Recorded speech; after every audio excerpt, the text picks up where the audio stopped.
Hello everyone, and welcome to another beautiful Friday. This will be episode number 3 of The Bus. Warp Speed Ahead will be the title of today. In today's news, we're going to be looking at a little bit of the weekend roundup, what we missed last weekend. Kind of themed everything a little this week. So we have our headlines. We're going to space, maybe finally, with warp drives. Mods are dead for Skyrim. Silent Hills PT has been canceled. On YouTube's, we have Batman, Black Ops, DX12 from Final Fantasy 15. A little bit from the science news. Hubble discovers a new type of light out in space. We have 1 billion 1 billion trees to be planted by drones this year. A little bit on ransomware that's going to be affecting gamers and what the solution may be finally. Avengers is opening this weekend. We have eSports. CSGO is making a new $1 million league. Halo is going to take a second crack at its championship series, and much, much, much more. Yeesh. I have a huge list in there. Let's try to see if we can break it down in an hour. We're about to plug you in, feed you information, and take you to school. Welcome to The Bus. Alrighty. So, we have no intro music or anything of the sort yet. But we do have a little bit more organization this week. And as I mentioned, I have each bracket themed a little bit. The only thing I didn't bring today, at least I don't think I have it anywhere. Oh, I do. Water. Because doing a show by yourself, solo, without any beverage can be killer sometimes, especially if you're going to be talking for as long as I am. So, let's get on with the weekend roundup. For this, we're going to try to do about a minute or so, quick breakdown of what we missed last weekend. That'll be anything past the filming time on Fridays, Saturday, Sunday, and very early Monday that I feel were very important to the weekend. Try to make this like a top 5 type of deal, but we'll see what goes on. So, in about a minute or so, let's do this. So, let's time me. Alright, your weekend roundup for last weekend. ESPN2 shows off a little bit of Heroes of the Storm. They did a 2-hour showing of it, and Twitter actually blew up. Whether they were in favor of it or not, it's up to you on what you decide. But it is showing that eSports is starting to break through that barrier. Raven Tofu from Twitter also posted a new trend that's going on in Japan where people are actually shaping their pets, and you actually need to check the link on this one, but they're shaping their pets' faces in cube style to make it look ignore that, to make it look like it's from Minecraft, so that's very interesting. Next up we have Gabe Noel. He's trying to protect Steam mods, which we're going to break into that a little bit more later on, but he actually got on Reddit and was able to have some one-on-one conversations with the audience and himself in person. He was authenticated for that. Intel Skylake, the new chips that we're going to be dropping later on this year, actually leaked out through a Chinese website. Let me see if I can find it real quick. Benchlife, I believe, was the one that broke that news over the weekend. And finally, the Halo Championship Series had a very nasty fall. Pretty much they were unable to do anything as far as multiplayer goes, again because multiplayer is broken in the Master Chief Collection. And that is your weekend roundup for last weekend. That would be for April the 23rd, 24th, and 25th. Oops, sorry, I read that wrong. April the 25th, 26th. Sorry, read the wrong piece of calendar. So, on to our headlines of the week. As you can tell by the picture and the title of this week, we're going to do a little bit of warp science here, I guess you could say. But NASA may have found a way to actually get us into space with warp drives, and this is before Star Trek actually predicted we would do it.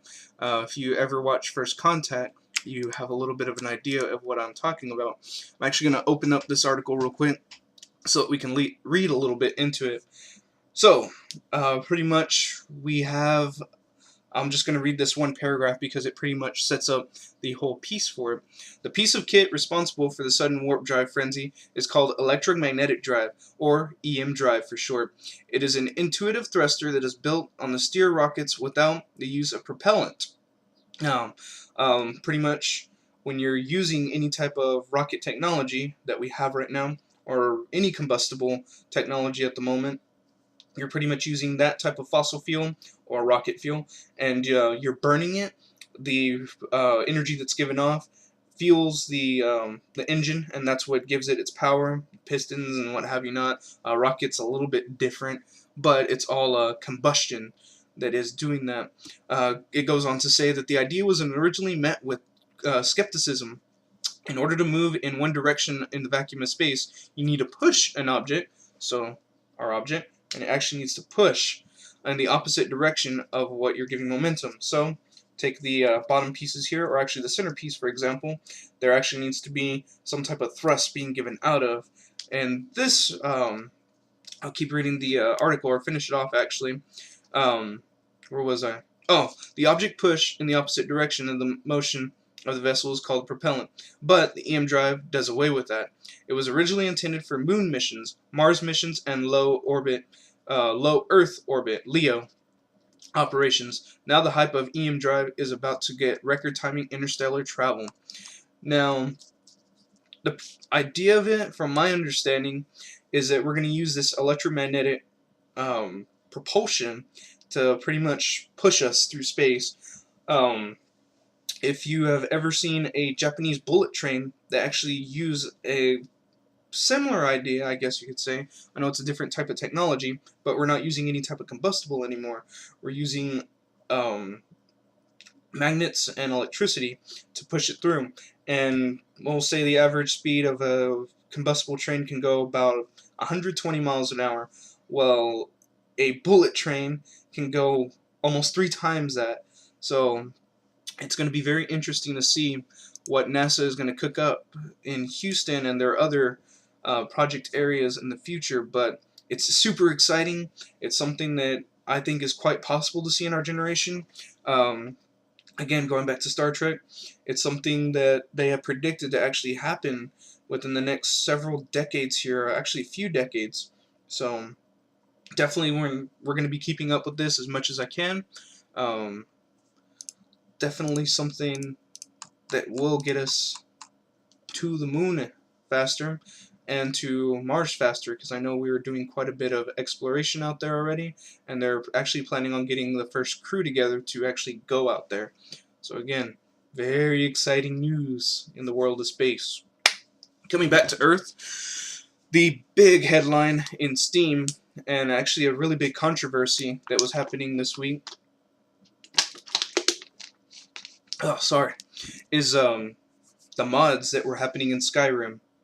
Now, it all started off with Steam pretty much saying, hey, Skyrim's going to be on sale this weekend. I actually picked it up for $5, and we're going to have paid mods in here. Now, people were mixed on the fence about this, whether it was yes or no. Not a lot of people were in the middle. It was either a yes or no type of deal. Yes being that you were for it, and some mods were going for as simple as a quarter or so for a little pet companion following you around, to something absolutely absurd. Like there was one that I had read where the first bear that you actually encounter was set to gargantuan size, was more realistic on its textures and its attacks, but other than that, you were paying $100 for that, and it was just absolutely absurd to be paying for. And a lot of other people were already signing petitions and actually making mods that were petitioning against being paid for using their mods. And the petition signing actually got to several thousand. I think it was up to 74,000 when I had last read, before the controversy actually struck. And the big one that had done it for us was let me actually see if I can find her real quick. Probably not, but it's all good. Anywho, it all started with a fishing mod that was actually presented out, and I don't believe I got the price on it. It's probably only a few dollars, but what the modder had done was actually taken another person's creativity and actually modded their mod and then started to sell it. Well, original owner found out about it, started to heckle at the person that was selling it. He immediately closed shop, said, "I'm sorry," didn't offer any refunds to my awareness, and then just completely disappeared off the face of the earth. Well, all those people that were say nay for paid mods jumped on this, completely blew the whole topic up, and it just went completely viral over the past few days here. And actually on Wednesday, if I'm reading this correctly, April the 27th, yes, is when Steam officially announced that they're canceling the entire payment option, for now at least. Now, there were some pro modders out there who are actually in big favor of this, and I can see some reasonability for it. I mean, $5 for a very good mod, I will completely understand. I mean, some really great games have come out of mods, such as Killing Floor, Counter-Strike, and there's another one, and there are countless others that are absolute beautiful works of art and have become legit games that are actually very important to eSports and gaming in general nowadays. So I can see how yay could be argued for this and why nay was argued. To be completely honest, I was for, but not for the ridiculous stuff, again, like that bear mod. But I could see justification for paying for a small piece of DLC, a small skin, something like that. So that was something that absolutely blew up over the past couple days. Another one that blew up, and this is more for you PlayStation owners out there, which we're going to look at two sides of this again. Silent Hills actually got canceled due to Konami actually dropping one of the developers, and I actually need to look it up real quick because I completely forgot what his name was, and I'm going to find out in just a second. Konami, or Hideo Kojima, and I'm so sorry if I pronounced his name wrong, as was actually one of the original devs, if not he was the original creator of Silent Hill series, and he up and left. Now, Norman Reedus was attached to Project PT, and this was going to be like the big comeback for Silent Hill, which would be named Silent Hills. And we actually streamed this, myself and the lady, back in quite a few months ago when it had come out. And it got canceled and what have you, and people went absolutely crazy that it was going to go away. Well, Konami announced that they were going to pull PT Demo from the PlayStation Store. Well, people went in an outrage, started to download it. It was actually taking several hours for people to download.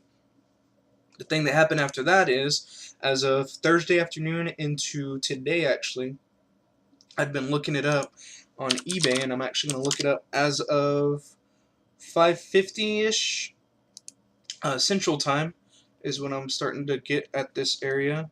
PS4 with PT Demo is the exact link that or exact search that I did in eBay, and you're looking at $1,000 system, 115,000, 900. I mean, these are absolutely crazy what people are putting up this demo installed in their PlayStation are going for. And if you're actually going to be buying one, there was a warning that was sent out where if you have actually downloaded this previously, you can go back and re-download with no repercussions whatsoever. Those that are just purchasing their PS4 today, or in the far future of whenever the last PS4 is ever sold or ever bought, you will never be able to download the PT demo unless it was, again, previously done on your account or on that PlayStation. So, sorry guys, you missed out on a really crazy and mind-bending thriller of a ride. It really sucks that, one, Silent Hills is gone, that Norman Reedus isn't going to get a decent game attached to his name now, which it looked absolutely beautiful how the demo was, and they got him spot on how they did, how they 3D did him. So, damn. The other big news, and I'm staying in the headline still, and actually I'm going to check my time on here. Oh, we're only 15 in. Cool. Is Black Ops 3 debuted, and man, was it interesting. There is quite a bit of a ruckus going around, but it seems to be more in favor of the series coming back, actually. From the developers themselves, Treyarch, they pretty much said that they were willing to take a big risk now that the 3-year span is going for them now, so they have a lot more wiggle room to actually play around with items now. The PC version is actually going to be more detailed than the previous Call of Duties have. Let's see, they're bringing some elements from all three of the, well, now you can call it all three of the different, how would you say it, franchises or different series of the of Call of Duty. So they're picking a little bit of Modern Warfare, or not Modern Warfare, Advanced Warfare, and that they're going to be taking, I believe the, crap, what are they called? The suits. I completely forgot what they're called, but they are the jump suits that you're able to move around in better, is actually going to be implemented in there. From my understanding also, they're taking little tidbits, and people have been saying, oh, this is going to be a copy of such and such game, because they're taking the bits of. But, hey, it's good to build on what is working, apparently, for them. But they're taking a little bit from Titanfall as far as wall running goes, and they're also taking a little bit from Deus Ex as far as augmentations go. And this is going to be a big comeback for the series, I believe. I mean, if I were to pick one of the pieces to take from Call of Duty, Black Ops would definitely be my favorite of any of them. And that, I absolutely love it. The story to it's been solid. It's a bit confusing, but it's a mind bender, and it messes with you a little bit, and I really like that game style to it. That was more balanced than any of the others have been. And zombies. It's already pre-implemented in there, and it's been a solid worker for them. And though it may not be the big comeback that a lot of people are maybe wanting it to be, and a lot of people have actually argued that Modern Warfare 3 was the peak of the series, and that's been declining ever since, I think I'm personally going to pick this one up, the PS4 version, as soon as I get one. Now, they have announced the official date, which will be November 6th. I believe that is on a Friday, so the pre-order would happen Thursday, the 5th. And then we have Extra Life on November the 7th, which will be the first Saturday of the month there. So, just as a heads up, I know we're supposed to be staying with the news here, but, oh, this is news. So, this is your first time actually hearing, if you're new to us, that we're actually going to be doing Extra Life. This will be our second year, and we're going to be playing Black Ops 3, probably zombie mode. There is a rumor that there is a 4-person co-op in there for campaign. So if that's true, we'll run a little bit of the campaign as well. Other than that, you're going to be able to shoot underwater, apparently. There's going to be the pick 10, pick 13. There's going to be that style back. Again, campaign zombies, multiplayer. I mean, that's really it. It's going to be another Call of Duty game, but it's going to be a big one. So hopefully this is going to be something that is worth the time and effort that Treyarch is going to put into it. If they do a solid job, I will never buy a Call of Duty ever again unless it is strictly Treyarch, because I just don't like the yearly deal to it, and I just really don't like how the other two companies have been doing them. I know it was Turtle Rock's first time at it, but we need to move off of this and move to other items here. In other news, headline-wise, PC gaming is back in E3, and it's coming back with a vengeance. There are several different companies that will actually be doing this with PC Gamer. They are going to be the hosts of it, and let me see if I can find who the list is, if they still have it up. Of course not. Oh, there it is. I hope, yes. YE3 event that celebrates the PC is long overdue. This is going to be PC Gamer is going to be hosting it. AMD is going to be the main presenter, along with big names as... Where you at? Missed it. Crap. I lost the list. There they are.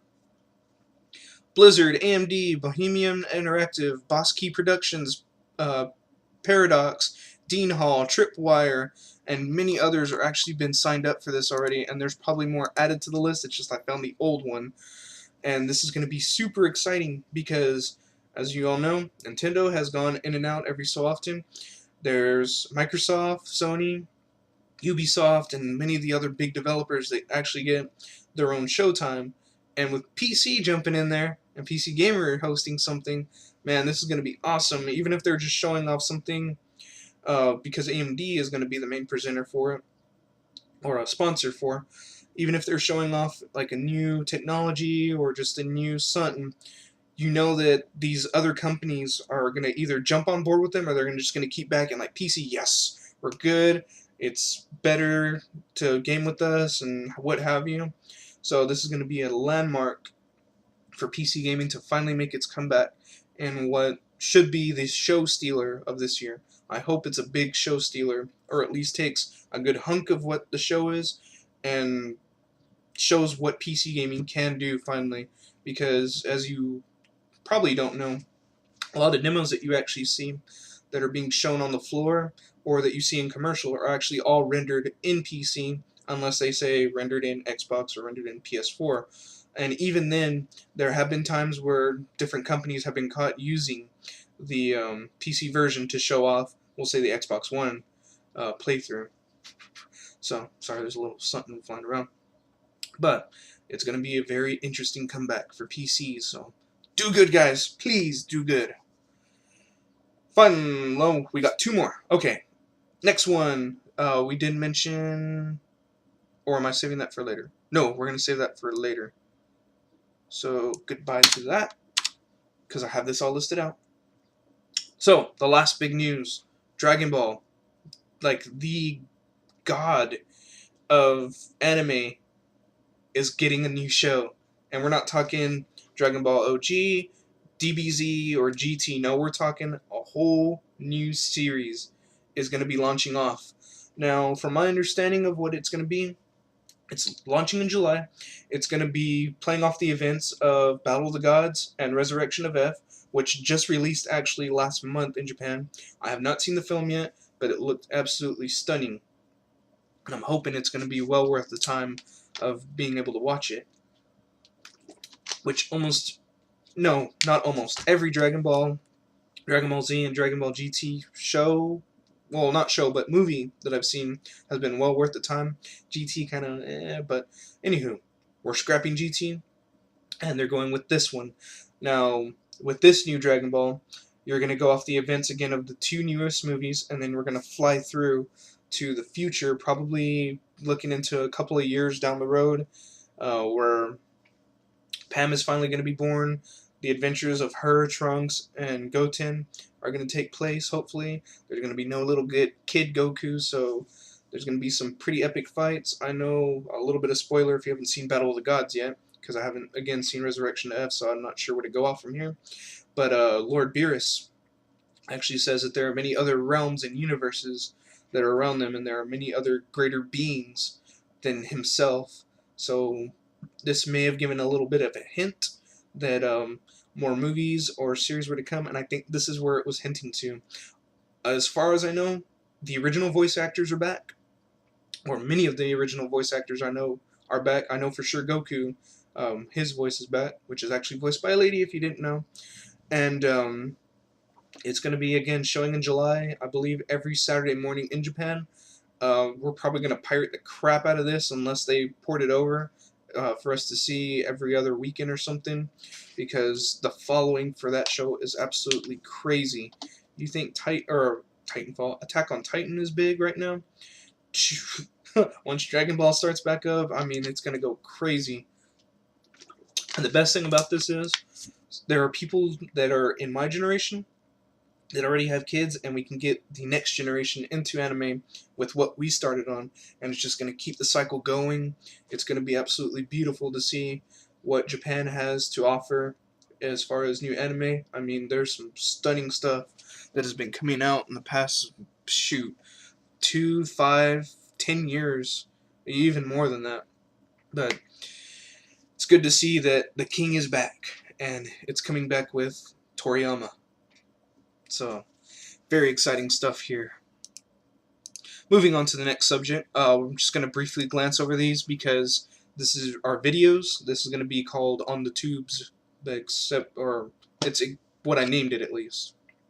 Anywho, we're just going to briefly glance through this. I would highly encourage you to go look at the links below. I'm going to try to highlight this one as much as possible because you need to see these. So these are pretty much like the top 5 type of videos that I had seen this week. First off, there was a live avalanche caught on Everest, and this is at one of the base camps. It is absolutely horrifying seeing what these people had to go through. No one was injured from my awareness, or at least killed, but it is stupid scary to see. And you can hear the cameraman just panting and freaking out here, and oh man, you definitely go check this one out. If you don't see any other videos this week, this is going to be the one. It's absolutely crazy what people go through to climb the world's tallest mountain. After that, we have the Batman trailer for Arkham Knights, I believe. I'm sorry if I said that. That was the wrong game. But it has released. We're going to have Catwoman, Nightwing, and Robin helping out this go-around. So, again, you got 3 characters plus Batman. Hey, 4-player co-op may be enabled here. I know there was a little bit of talk with the devs that there is going to be co-partner areas where you will need to use one or the other character. So that could be implemented as local, hopefully, local gameplay. Check that one out. It's pretty cool. Black Ops 3 again. Their launch trailer was released. I actually saw this on the Steam page, and I made a little note here that on their Steam page, I didn't make a note of this earlier, but they have a $50 DLC for their season pass, which should translate to about $40 if you were to pick it up on pre-order. If not, $50 as the pre-order. Ouch, that's going to be a little harsh. You're looking at a $100 game, $110 game already. After that, DX12 12 came out for Final Fantasy 15. They were showing off an absolutely beautiful demo of it. It's just the first workings of, and they were showing actually in-engine. This wasn't no pre-rendered, pre-shot. No, this is what was actually running in-game. It's beautiful. I've seen a couple of DirectX 12 pieces already, and this one I think has topped them off easy from everything that I've seen so far. After that, this was one that my work actually shared, and it was about tiny robots that can lift almost 100 times their weight. And it's crazy because this guy is like the size of my guitar pick right here, and it's handling a package about the size of my water bottle here. And they pretty much are claiming that their inspiration came from a gecko, and where he's able to grip onto certain surfaces, and that's what helps their little robot go, where he's able to latch onto the surface, move his body up, move his feet, boom, and just keep going and going and going. It's crazy. It may be something that may be implemented further down the road. I know a lot of sci-fi people and futuristic cop-type movies, spy movies, have looked into this, so it may be something to look into in the future. And finally, Transformers. The movies may have disappointed, but fan-made stop motion is freaking awesome. This one's about a 20-minute video that I'll have linked below. This deals with a lot of the old school models, and the person that animated this was absolutely awesome at doing it. His voice acting is a little off sometimes, but it's better than, well, really better than almost any stop motion that I've seen next to Robot Chicken. So that is your quick YouTube look on some items that I found this week. Let's see, we're nearing the 30-minute mark, and we're about halfway done. Moving down the list, this one will be called Science Projects, mostly because we're looking at items in science. Audi has made, let me find it real quick. Audi has made a new fuel, and it's actually made of water, CO2, and a little bit of green power. Now, what does this mean? Well, of course, you know that we're constantly fracking the earth looking for oil, and there's other alternative fuels that are being made almost every other day, it seems like now, whether it be in some form of a biofuel. I know there was a big craze back in the early 2000s for actually using grease for your fuel, and it actually worked for quite a while, and didn't know why it didn't take off as much as it should have. But it's good to see that an actual car company has come out and said, we made something, we're going to try it out, and they're actually going to start production of this synthetic biofuel. They're going to call it Audi e-diesel. So that may be something that at least more premium persons can look at.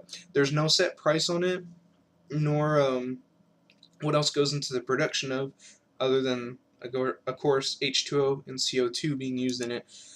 If you look at it, if you're using that as an exhaust, I mean, you're hardly going to pollute the air at all with just, water vapor? And if you've been around anyone that actually uses vape pens, you know that you just get a little bit of smell if they even have it flavored.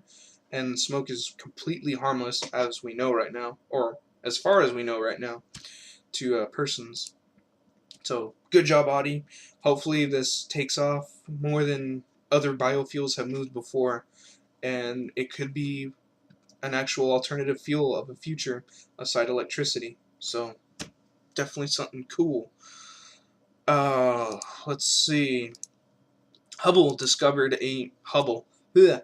Yeah, I did say that right. Hubble telescope discovered a new explosion in the galaxy, the universe. I'm sorry. Uh, right after its birthday. Happy birthday again! If you didn't catch that, it actually turned 25 about a week and a half ago. So good job, Hubble, on catching something to remember you by. Oh, at least on your 25th.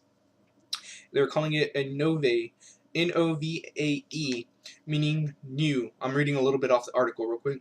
Are stars that are suddenly brighten. The name comes from the fact that before telescopes, stars too faint to the world, or would to see would suddenly become visible, appearing to represent new stars. We now know novae occur when materials from a companion star fall on the surface of a white dwarf, leading to the burst of light that lasts weeks or months. And you can see this if you've ever seen. I know I've personally seen maybe one or two in my life. I could be wrong. I'm just guessing, but I may have seen more. But I know that I've seen that, like, poof, in the sky before. And apparently that's what it is. It's a collision of materials. So we'll say a bunch of nitrogen or something gets sent to its companion star and just poof, explodes from a white dwarf. And white dwarfs are very powerful little guys there. So that's something pretty cool that Hubble was able to catch. Moving along, that way we don't get lost here or caught up in conversation, because there's a lot more news to look at here. Actually, these are going to be the last two articles, for science-wise at least. Come on, websites load. That way I can get some names in here real quick. Okay, we'll start with this one, even though, oh no, here we go. BioCarbon Engineering is a newly founded project and company, I believe. Yeah, I'm going to call it company because they look like company to me. Is planning to plant 1 billion trees every year for however long their company lasts with drones. Now, if you've ever seen what wildfires do to our natural forests every year, there's absolutely crazy devastation that happens, especially in California and some of those other very far western states that have these absolutely beautiful forests out there. They catch fire and there's thousands, if not millions, of acres burned every year. And that's what inspired their story. Sure, we're able to physically go into these zones after they burnt up and replant, but they felt that it was taking too long. So what let me get names here, that's why I opened it up. Mr. Felcher and Mr. Ritchie, the CEO and CFO, are planning to do is to get drone technology and fly different seeds, watering systems, and other necessities needed for maintaining tree life into these ravaged areas. Plant and just continue to plant like crazy every year. Now, the advantage that drones would have would be that they're running on battery life. They can fly into a zone much faster. They don't have to drive into an area. They don't have to walk into an area. They can get pretty close, we'll say a couple miles out from where that ravage zone is, load up a few dozen drones, fly them out, poof, and there you go. Start planting. About every few weeks, go water them if there's no natural rain happening there, and just continue to do it. It's an actual passion that this man has. They're also going to be mapping the areas out and monitoring them in order to keep their dream alive and to make sure that their 1 billion goal is met. Now, I'm not sure how they're going to maintain all billion, but it is an interesting dream. I could see 1 million being done, but hey, if you have a dream and you have the motivation and the team to back you up, by all means, this company has a dream, and I think it's going to work very well. And the more and more it takes off, the more and more I think his team is going to grow, and the more people are going to want to use it in their own states, especially those that are, again, affected by natural disasters. Finally, in science news, a 7-year-old girl received a left 3D printed arm for $50. Now, there was a little bit of a catch. There was some charity thrown in there, but it's absolutely astounding that 3D technology is starting to come as far as it is. Little 7-year-old girl, I'm actually going to read a little bit off of here. Faith, we'll just call her that because I can't pronounce her last name at the moment, who lost her forearm at 9 months due to an awful condition, received her first prosthetic arm, and she's had it prosthetic arms created for her as she's aged. But the people at Orange County, California, no, Enable Group, who is a nonprofit charity, was able to build the arm. It's all open source from my understanding, and got it for her family for $50. She's able to fully functional use the arm. It's absolutely crazy. It's like a purple with pink around this area. It's thinned out a little bit, and then she has her fingers, and it actually shows in the video. You'll have to check this one out. It's a little heartbreaking, but absolutely inspiring on what people are capable of and what we are able to do with science now. She's actually able to grip her toy, and it's beautiful what how far augmentation and prosthetics have come over the past few years, and beautiful what 3D printing has done for us. Moving off to a little bit of PSA real quick, just to kind of tone things down for a moment. TeslaCrypt was a named... sorry, I just had to check how much time we're at. TeslaCrypt was a type of ransomware that was actually made off of CryptoLocker. About a month or so ago is when it was first spotted out in the wild. And pretty much what this little guy does is it'll go into your key.dat files, which are essential for game save files, attack those first, and then branch off and start to kill off your other, or encrypt your other information. Now, people that are have been looking into this have pretty much said, it's CryptoLocker, you got to kill your computer, start all over. Well, the people at Cisco may have a solution for it. It's still in its early stages, but they said that it's been working for a good majority of their pieces, or computers that they've worked on. I'll have to link you to it, and you'll have to read a little bit more into. But pretty much their idea is that they've been able to use backlogging to get behind the ransomware, attack it from the rear, and then completely wipe it out without having to affect any of the encryption locking on your machine. So it pretty much like how a tick does, where if you try to pick it off, it goes even lower and lower into your skin. It's going to nab it off there, fling it off, and you won't no longer be infected. So awesome job to Cisco. Hopefully that we can continue to push into more research into encryption lockers like this and rid them of the world, because damn, at work I do see quite a bit of crypto lockers or ransomware pieces take over, and it's an absolute mess to mess with. It ravages people's lives and what they've created I have people as young as my age in their early 20s, as old as their 90s actually come in, and people are devastated by this. So, again, good job, Cisco. Keep up the great work. Hopefully, we can nip more of the crypto pieces out of here. Moving on to other news. Where are we at? Oh, Age of Ultron. Need I say more? Age of Ultron launched last night actually, and it's bound to be the biggest movie of the year, if not probably one of Marvel's biggest movies ever.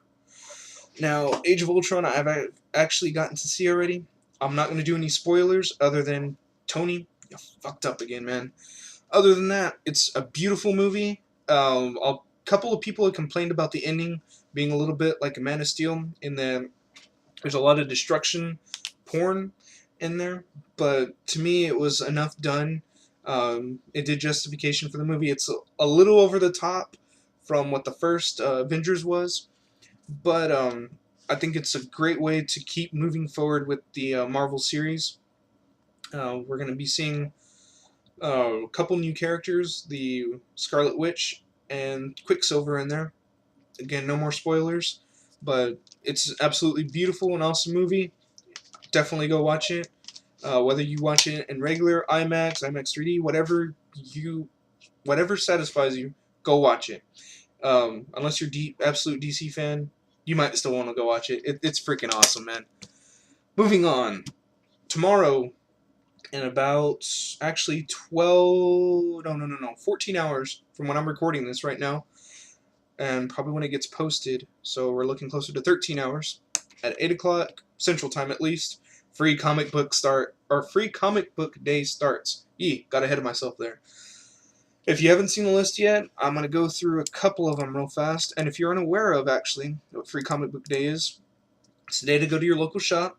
For us, it is Texas Toys and Collector's Planet. I'll be at Collector's Planet of Corpus Christi off of Alameda and Airline. Throw them a little shout out there real quick. Or McArdle, I'm sorry. McArdle and Airline. But it's a free event that you can go. Usually your local store does a special where they absolutely discount craziness around their store. Buy one, get one free, half off of this, such and such % off of this. First 50 people in line get a goodie bag. It's an awesome event to get people started into comic reading. There's a good mixture of different items to read here. I'm going to read off a few of the gold and silver tier comics here. We got Bob's Burgers, the popular Fox TV show. Bongo, who is actually taking off of where the Simpsons are. Doctor Who is in there. DC, Marvel are in there. Pokemon, SpongeBob, Transformers. There's a couple that have actually caught my eye, and I'm going to go through them really, really, really fast here. If I can find them out, I'm not sure if they're gold tier or if they were silver tier, but it doesn't matter because these are all free. Attack on Titan's in there. Legendary Films has an actual 5-part story in theirs. Here's one, Mercury Heat. From my understanding of this one, the planet Mercury has been colonized, and we're following a cop as she does justice all over Mercury. It looked cool. I know I may have not made it sound as cool, but the artwork in it looked pretty damn awesome. Another one was Tales of Honor. Again, another sci-fi type of comic there. Street Fighters in there, Teen Titans. Oh, I actually jumped into the other tier. But anywho, it's a free event. Usually your store will let you pick out at least 5, and then you can go from there depending on the popularity and stock of what the comics are. So definitely go check that out. It starts again at 8 Central Time. If you're in the Corpus Christi area, come check us out. We'll be again at Collector's Planet. I know a few of us will be at Collector's Planet, at Texas Toys. They're going to be quite a bit more busy over there than Collectors, but their store is about twice the size of us as well. Anywho, finally, in the type of comic news area, we have the first pictures of Jean Grey and Jubilee for X-Men Apocalypse. Ladies here looking pretty nice.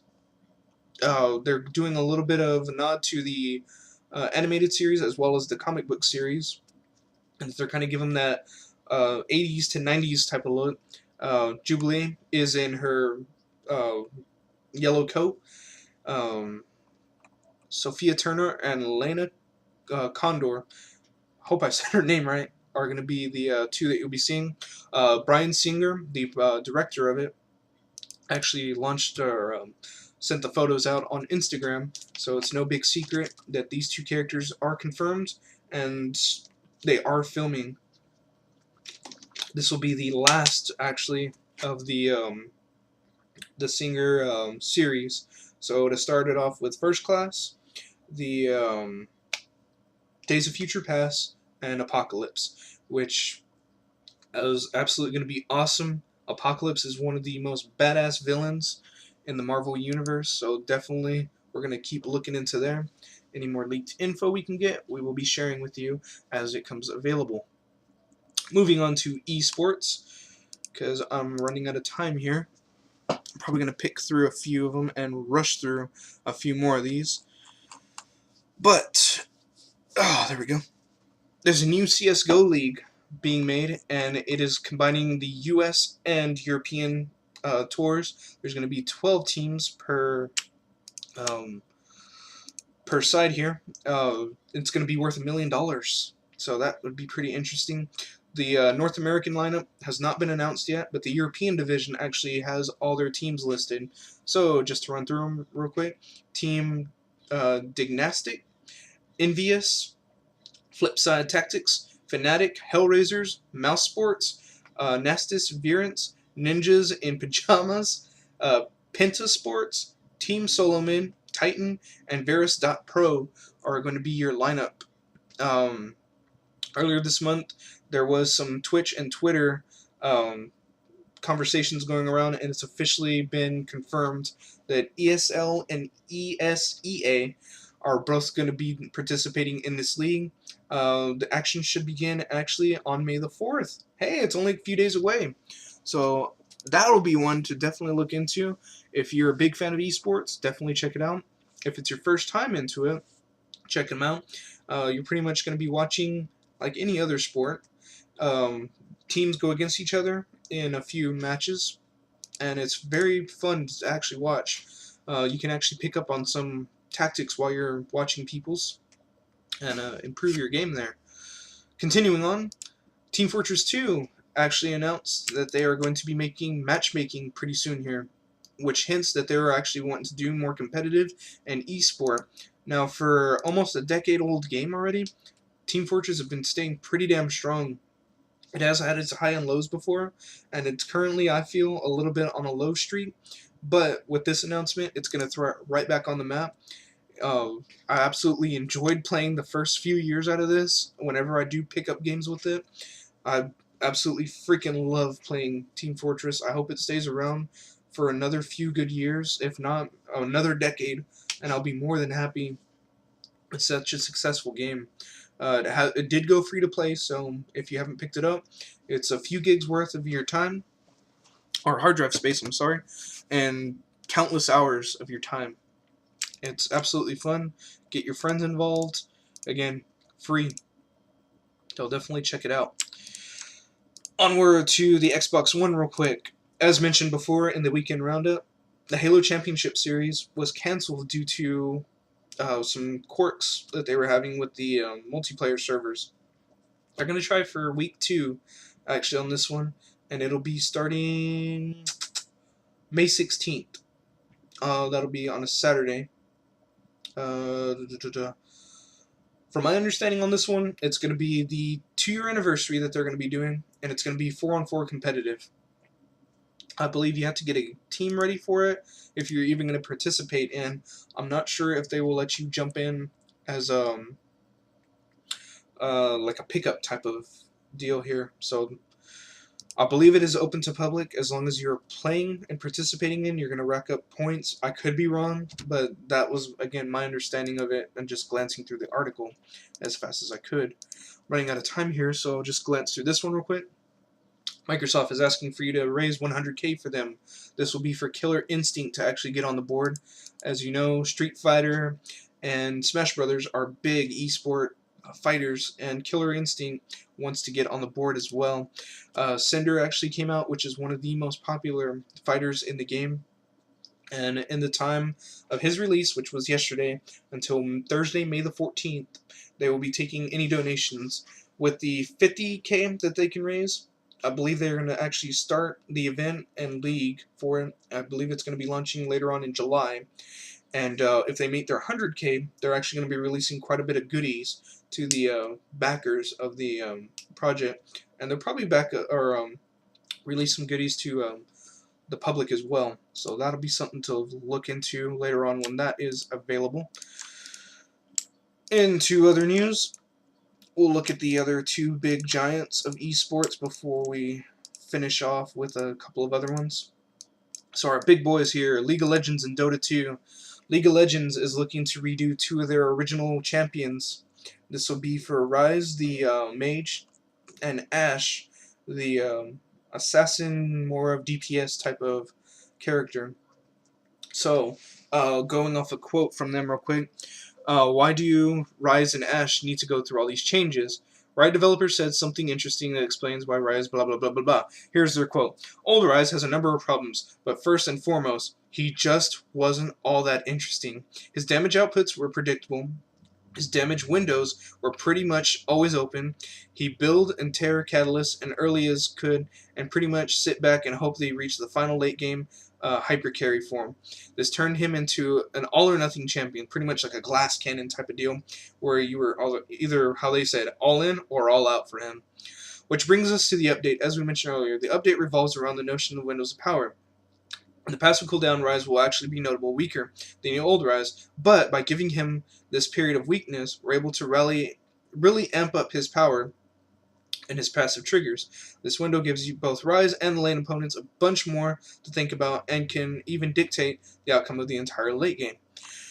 I think this is pretty interesting. It's, again, the reason I put this in esports is because LoL is so big that even missing with one little tweak on a certain champion could completely change the formula on how a team can play.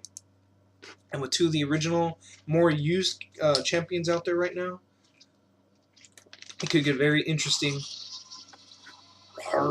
Sorry, phone just went off again. But it could get very interesting as to how people are going to be playing these more aged champions, and how Riot is going to keep throwing a little bit more flavor, a little bit of a twist and turn to keep them feel fresh.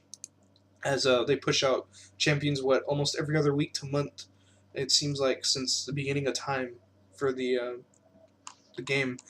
Other than that, Dota 2 has also noted that they are going to be making their game much more fast-paced. There's quite a bit of videos on how they're going to be changing this, but the most highlighted items of this are that melee lane creep bounty reduced from 43 to 40. That's a 7% drop. Range lane creeps are reduced from 48 to 45, a 6.25% drop. Hero kills, the non-net worth portions, are worth 10% more. Melee barracks team bounty increase 175 to 275. Range barracks team bounty increase from 100 to 225. Tier 3 and Tier 3 tower armor reduced from 25 to 22. Now, I don't play Dota 2 really at all, but I know that it is a little bit slower than people would like sometimes. I know there's a freaking mean-ass learning curve on there as well. And I'm not sure how this would affect the game at all. Again, because I don't play it. But apparently this is going to make the game, again, more fast-paced. It could cause... oh, excuse me. It could cause the game to, again, feel a little bit more renewed and refreshed. Keep up with the pacings of more competitive and more faster-paced games such as Call of Duty. I know. But Smite is a little bit more fast-paced, in my opinion, than any of the other three major ones. Again, looking at Dota, League, and Smite. As Hero of the Storms is coming in, there's going to be, again, where you're going to have to pick between the four and see what MOBA you like of them, the big four at least now, that it'll be. Moving on to PlayStation real quick. Don't worry if we didn't forget about you, Sony. Nor did we forget about tabletop persons. I got you something this week. But to Sony real quick.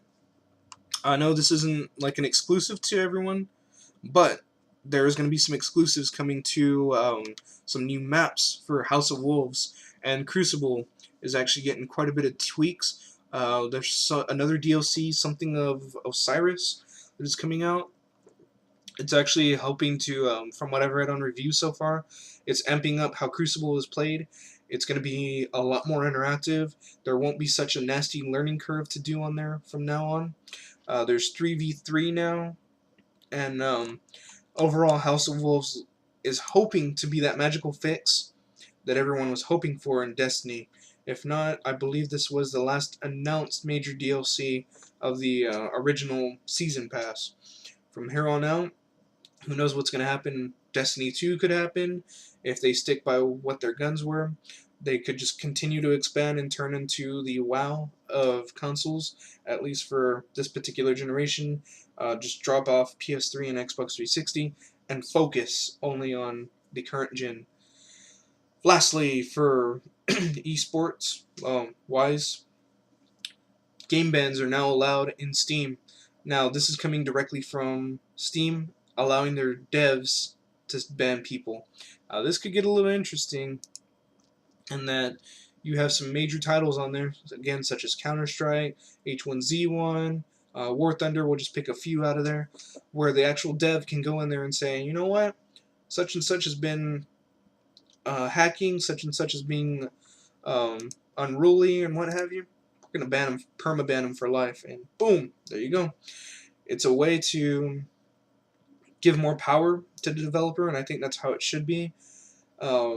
In my opinion, developer has more responsibility and should have that responsibility, along with the whoever is hosting that particular event. So when you're doing a championship series, for instance, whoever the host is, that official panel has the power to do so, and now, again, game developers have that power to do so. In other game news, we're going to call this one Game Watch, because there's actual items that we're going to be looking into the future, or more into the future, than warp drives. Or not as far as warp drives go. Let me pull these up real quick so I can get more dates on them. Shadow of Mordor will be releasing its Game of the Year edition bundles with every DLC, I believe current and future, if there are any more future DLCs to be handed out. It's going to be releasing on May the 5th for North America and May 8th for the UK. From my understanding, this will be all DLCs again included for $50, or for our European friends, $49.99 in pounds. So this could get, or euros. Hope I said that right. Anywho, Dead Island 2 officially tweeted that they are going to get delayed until 2016. Now, this is absolutely horrible for fans of the series, as we've only had Dead Island Original, the Riptide expansion, or sequel to it, and then the MOBA, or free-to-play, that they're doing at the moment. It looks like we're going to be delayed for an entire year, because it was supposed to release this later spring. Read their tweet, or not tweet, but little piece that they had attached to it. We have always set ourselves as a big goal for Dead Island 2 to create the sequel that takes Dead Island to the next level. And hopefully they get to the next level, because that E3 demo was freaking awesome back in the original showing. Anywho, a game that takes what our fans tell us that they love about Dead Island: multiple different characters to play with, co-op, and turning Paradise setting into a zombie slaughter melee. And a game that adds a ton more content and combat options to that. We wanted to have and we wanted to have all of that done for release by spring 2015. We have been looking at the game long and hard, and we decided that we didn't reach the goal that we set our achievement quite yet.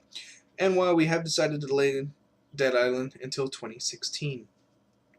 Now, it is a little devastating that such a cool game is getting backed up a little bit, but I don't blame them. I mean, you don't want to be releasing a game that's absolute garbage, nor do you want to release something that's just feels empty. Like you could have done more. Like no, just one that popped in my head real quick. Halo 2 actually, they wanted to add a hell of a lot more, and that's why they left the cliffhanger ending to the to part 2 was because they just ran out of time.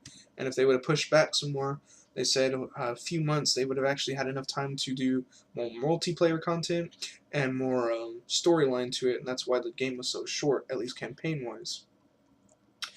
Also on the lookout, we're going to be looking more of this one for E3, but Watch Dogs 2 is apparently going to be making its appearance, so that would be something cool to look at.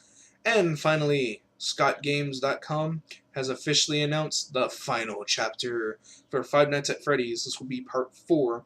They've announced it for Halloween 10/31/15 of this year. This will be the last part of the long-loved series. So it's going to be sad to see it move, but hey, there's only so much that they can do. Moving along, I know I'm a little over time here, but who cares? I can go a little bit more. PC World, I'm sorry, did an article that Project Spartan is no more, and they actually tweeted about this, that Edge will be the new name of the Internet Explorer replacement. It'll be super exciting. Windows 10 is just a few months away, hopefully, maybe only a couple months away, as it has been predicted of July release. And with the new Internet Explorer replacement, there's hoping to be a huge fix. It will be able to compete on the level of Firefox and Chrome once again. It'll no longer be looked as the last place type of browser anymore. They're hoping to do, first and foremost, their browser and stay on top. Excuse me. Trying to catch my breath there for a second. Speaking of staying on top of everyone, Microsoft also announced that they are laying grounds for Android and iOS apps to run natively in Windows 10. Now this will be extremely cool, as you will be able to do anything and everything app-wise, whether it be on your phone, your tablet, or your PC at home, with no issues whatsoever, as it'll be running native. There's going to be no extra coding to be done, no extra third-party software to be thrown on there. It's going to be freaking awesome. I, for one, am hugely excited for this. It'll be a good chance for me to finally check out some iOS apps that I've never been able to look at before, and be able to run whatever I want, Android-wise, Clash of Clans, on the computer natively. I think it's an awesome idea.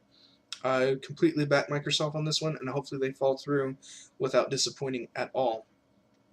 Moving on, Apple is saying that their iPad sales have fallen yet again.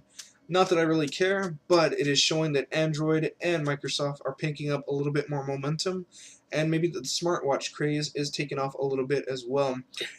iPad, I believe, has not seen a major update, and I believe they only see one every, year? So it is a little disappointing to see the king of tablets, or at least they were at one point, fall a little bit, but hey, Android, it's time for you to step up. Microsoft, it's time for them to step up, and hopefully their sales aren't declining as much as Apple is claiming that and complaining that their sales have fallen. Let's see, where we at? Oh, backdoors for cell phones. I'm going to look at this one real briefly. There's lawmakers and FBI are actually looking into backdooring your cell phone in order to look into encryptions and other pieces of your phone, break those, and look into what's happening in your cell phone. Now, it's a good idea and all to be catching people, but a little bit of too much Big Brother for me. And also, you have to worry about people abusing this power, and then hackers getting into your phone as well. I know quite a few lawmakers are actually looking into fighting this, and the FBI at the moment. So it'd be something that we'll definitely keep up with and try to drop as much news as it unfolds in the future. Continuing on with the future, LG G4 was announced this week, and it's going to bring some major competition to Samsung and HTC. I've read a few reviews on the new Samsung products, the HTC One M9, and they have good reason to be scared of the LG. The LG actually picked up a little bit from everyone, mashed an awesome phone together, and it could possibly take the number 2 spot away from HTC. Now, it's going to be hard to take Samsung's momentum away, but it's an absolute gorgeous phone. I don't have the specs in front of me because I kind of want to run through this and not make it more than an hour and 15. I got about 10 minutes here left, but it's going to be quite an interesting phone. From what I've read spec-wise, it's going to be much more better all around than the HTC phone, with a couple of exceptions of front speakers, and I think the metal casing was the only major arguments that the M9 has at the moment. So, LG, you might have a future customer here. Speaking of the future, Cablevision was the first persons to hawk up the exclusive rights to Hulu. Pretty much their idea is you pay for their subscription already, we're going to throw in Hulu for free. And my idea, from what I have, Grounded Communications, pretty much going to dedicate a channel to Hulu itself and then let you run through the entire listings. So you'll get all their exclusives, which we'll get into in one that Hulu is about to pick up here in a second. But you'll be able to look at all their exclusive. I know I started watching one, Wrongmans, absolutely funny British comedy. But it will be included in their subscription for Cablevision subscription. So good win for them, hopefully. And going back to Hulu for their exclusives, they actually were able to pick up AMC, and Fear the Walking Dead is actually their main show that they're going to be releasing, I hope, in the summer. If not, it'll be coming out right before the original Walking Dead comes out for their next season. Now, this is a big win for Hulu, and that they're going to be able to pretty much command cable now. And with the exclusives already from other networks, cable may be in big trouble here as more and more companies seek out such items as Hulu and Slingbox. And $10 subscription or $15 subscription compared to spending, what, $50 or more dollars is definitely a big win for at least the consumer. So if you haven't picked up Hulu yet, this may be a good time to look at it, and it may also be an excellent time to catch up on anything that you've missed in the past for AMC, and apparently all their future shows will be coming on. This is going to be an awesome one. Speaking of big win, you could be a big winner for Maximum PC, the big daddy of PC. PC, how am I trying to say this right? PC Magazine and PC Writing is actually hiring at the moment, and apparently I can't pull the job the way I'm talking right now, but they are hiring for many positions, writers, editors. You check out the list; it's pretty cool. Maximum PC has been a big name for PC for quite a long time, and rivals that of many other like PC Gamer as far as magazine subscription and learning. Gordon Maung was one big inspiration and person that I very much look forward to every week when reading Maximum PC, whether it be on the website, on the podcast, or their their website. He has since gone, but hey, there's more to come in the future, and that's why we named it this one, looking into the future. Finally, we move on to our tabletop persons and the end of it all. But for tabletop peoples, this will be actually your last couple of days to look at the Assassinarium, and I hope I'm saying that right, Execution Force pre-order.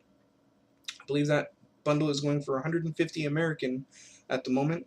It is pretty much a new gameplay to do with the Grey Knights Assassins versus everyone else. It looked pretty cool. I'm not sure if I'd want to pick it up just yet. I know I'm a big fan of the Assassins, even though they're very cheese in my opinion, but it is a cool way to see how they work as a unit and how this new twist of game will work for them. And also for tabletop persons. Warhammer Visions Volume 16 is going to be releasing tomorrow on a free comic book day. Not that it is going to be free. I believe with a subscription to it is like $15 to $17 American. Pretty much what they're going to be looking at in this volume. It's about the size of a codex. You're looking maybe, depending on what codex it is, anywhere from about 70 to 100 pages worth of beautiful submissions from the public and from the actual painters themselves that work at Games Workshop. It may be inspiring to most persons to actually check it out and see some beautiful ideas from what I've seen so far of sneak peeks from Volume 15 and 16. There's some beautiful works in there. Finishing it off for the last 5 minutes here.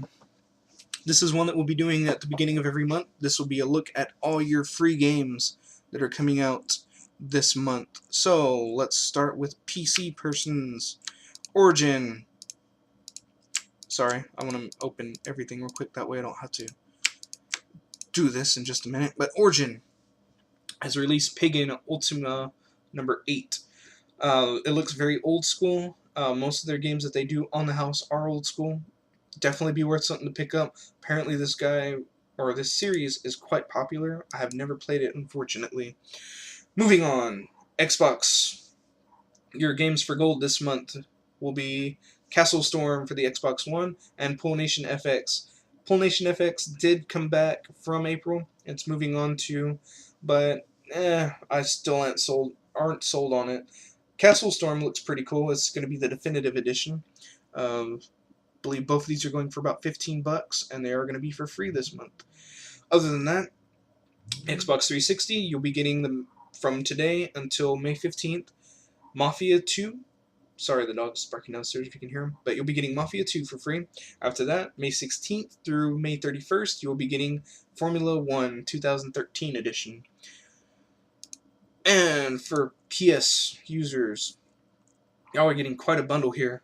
Guacamole Super Turbo Championship Edition will be available for the PS4. Ether 1, or Ether 1, ETHER 1, will be out for PS4. For PS4, PS3, and PS Vita, you will be looking at the following titles: The Unfinished Swan, Race the Sun, and Ho Ho Come. I hope I pronounced that correctly. And an exclusive for the PS Vita, Makasuri Baby? I don't know if I pronounced that correctly. But again, these are all indie games that are coming out this month for the Xbox One and all the PlayStation platforms. So it may be something worth picking up a subscription for. Hey, most of these games are anywhere from $5 to $20, and you're getting them all for free with your paid subscription, which is only like $10. Hey, and you get to play online with peoples. So definitely looking at picking that up. Other than that, we're going to leave you with a couple of interesting articles. Thank you, Japan. Big thank you, Japan, is what Obama pretty much said. President went to go visit the Japanese came over to visit us, and he said thank you for anime, karaoke, karate, anime, or did I already mention anime, manga, and many other items. The crowd actually got a good chuckle out of it. The ambassador, or whatever the head of parliament is over there, had a absolute great laugh about it. There have been a few jokes about what Obama watches, Sailor Moon apparently, but I'm not one to judge. There's some absolute beautiful things that have come out of Japan over forever, it seems like nowadays. Other than that, reminder about Free Comic Book Day. It is tomorrow. And lastly, A Link to the Past, the game that actually got me into the Legend of Zelda series. Someone has actually gone in and made an animated map of it with NPCs included. It's absolutely beautiful. You need to go check it out. I might actually leave this on the top link. That way you can look at it right after the warp drive and a couple other ones that I'm going to pick out here. But that is your articles for this week. Thank you for watching. If you would like to keep up with this, you're more than welcome to. Hit that like button to show your support. Hit that dislike button for whatever odd reason. I don't even know why you're watching and why you hit that dislike button, But, if not, comment, subscribe. We absolutely would love to hear comments to see what your opinions are and what type of news we should be looking at. I know we're a little more PC oriented sometimes, and I'm trying to go a little more Nintendo, Microsoft, and Sony, but hey, it's what I pick off, and it's what I'm able to see so far. Other than that, you can jump on our Facebook page, and I will have links to that as well. We have Facebook, Twitter. I'm going to try an Instagram maybe, but we'll see what happens. Other than that, if you're looking at the Facebook page or group, you will be given the entire listing from now on of all links that we picked our articles from. Other than that, any major announcements from us? No, not really. June, I'm looking to take about a good week off from work, and I'll be looking into doing some new items at that point. Um, if you'd like to, you can actually message me. We'll see if we can set up a playtime. I will be streaming quite a bit, as well as doing some other personal items that'll help benefit the site, YouTube, and other items of that sort. Other than that, I will be making a few big announcements later on during the week, so continue to watch us, be for Jurassic Park and for Extra Life. So definitely look into us then. Thank you so much for watching, and I hope you have a beautiful weekend. Again, thank you.